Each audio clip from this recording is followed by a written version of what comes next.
It's a new day. Yes, it is.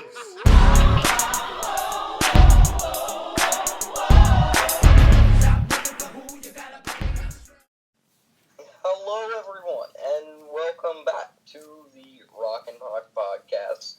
We're going to do NXT. I am Paco, a.k.a. Pac. I am Rock. And NXT started out with General Manager William Regal coming out. And he pretty much just hyped up the Sami Zayn versus Samoa Joe 2 out of 3 Falls match that would be taking place next. And he announced a huge addition to the TakeOver Dallas card with Corbin versus Austin Aries. What do you think about that match, Puck? Oh, the Baron Corbin versus Austin Aries one? Yeah. Well, Baron Corbin seems to have found his new home, instead of squashing jobbers in 18 seconds, to taking out whoever is new. First it was like Apollo Crews, and now it's Austin Aries. Now,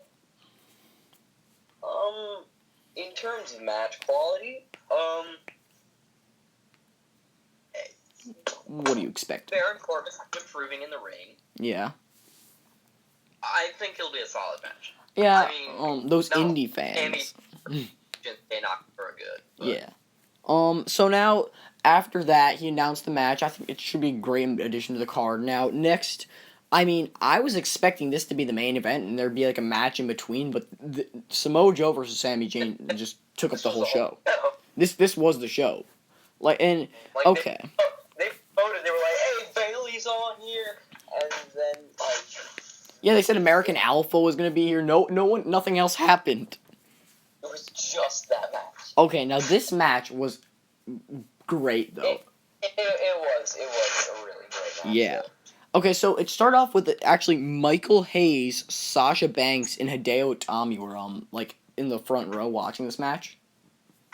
Indeed, Hideo Itami's still alive. LOL. Indeed. So okay, the first fall took forever to freaking happen. But that made the match good. But I mean, if you're gonna take up the whole show with one match, you kind of gotta have the first fall take a while. I mean, Joe hit the Muscle Buster. That ended that first fall. Yeah, I mean,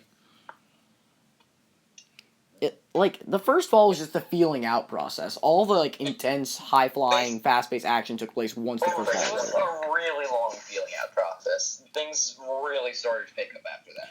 Okay, so then, just a side note, there was this commercial that was like it was for the new WWE.com in between the first and second fall, and it was like, it was scrolling through WWE.com, and then it opened the article of Nikki Bella, being injured, and it was like, see something a friend might like, click the share button, and I was like, oh, I should share this with Paco, he'd probably like it.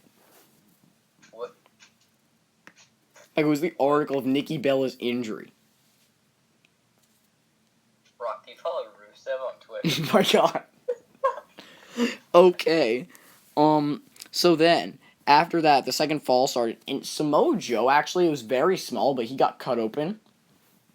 Oh, yeah, I did see that. It was not a lot, but you could, he was bleeding for, a good couple seconds. He was. I don't know, I didn't even see, actually, how he got cut open, but he was indeed bleeding. Yeah. Yeah, it wasn't bad. It wasn't like Brock Lesnar hit the ring post and now he's become a geyser of blood. Indeed.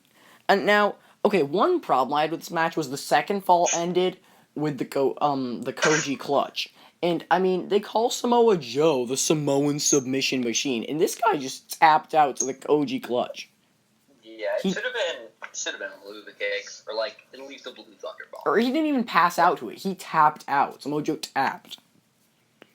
I mean, wouldn't have made tap out in a 2 out of 3 falls match. Oh, Rob. true. They wanted to keep trolling everyone, be all like, well, he's not able to go on. We still don't have a number 1 contender. Trollolololol.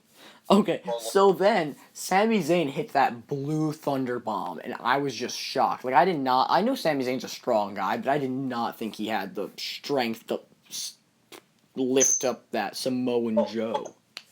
Okay, so when Sami Zayn hits Samoa Joe with a Blue Thunder Bomb, it's impressive. But when Kevin Owens hits Mark Henry, Shut up. Do you follow Rusev on Twitter? I do, actually.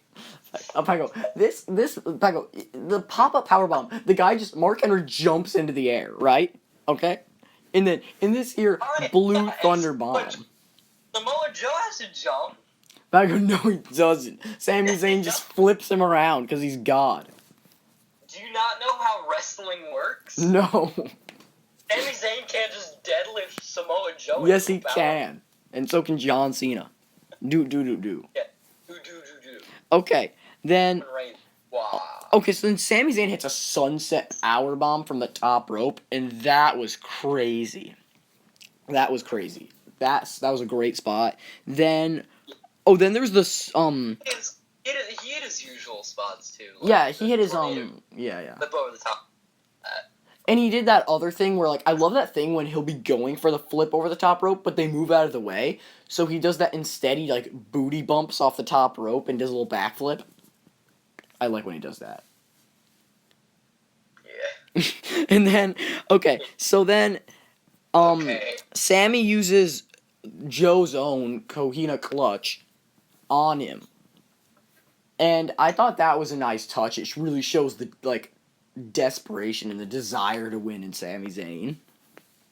And then the match comes to an end when Sami Zayn hits the exploder suplex in the corner and he's going for the haluva kick, but Samoa Joe jumps out of the way and catches him into the Cohina clutch, and after a little bit reaching for the rope, Sami Zayn passes out.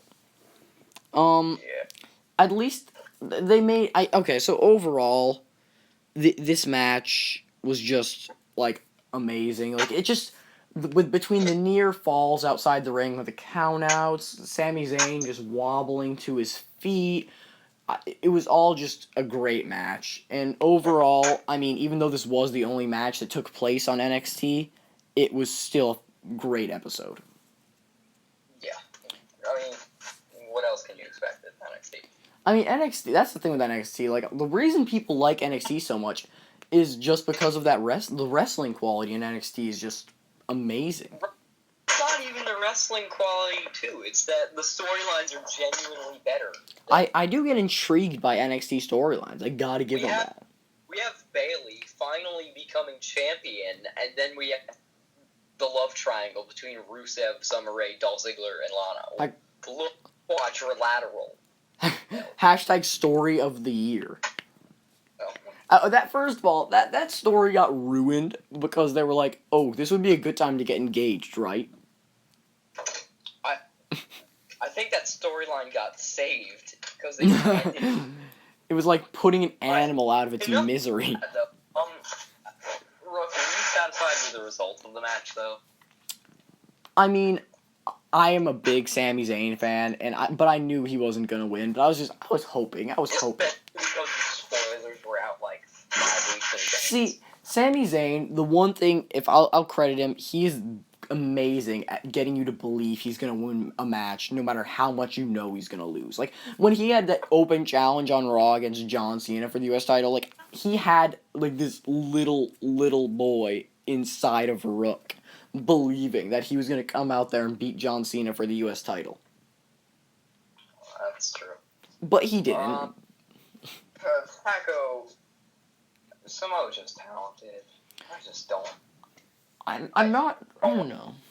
Joe versus Balor too. I mean, is that gonna be the main event of TakeOver Dallas? A repeat of what happened at TakeOver London? And I feel like if they did that, I feel like Samoa Joe would have to win. The thing is, they're thinking about debuting him on the main roster, and the problem with that is they're thinking about keeping Finn Balor as like the staple of NXT. So he's not gonna. Samoa Joe's gonna be up in the main roster before he is. So gunning the title off of Balor to Joe when he's expected to debut after WrestleMania is kind of stupid in my opinion. I want Elias Sampson. You keep hoping for that, buddy. Well, okay. This is gonna conclude the Rockin' Pac Podcast. See you guys tomorrow. Go follow Rusev on Twitter. See you tomorrow for SmackDown.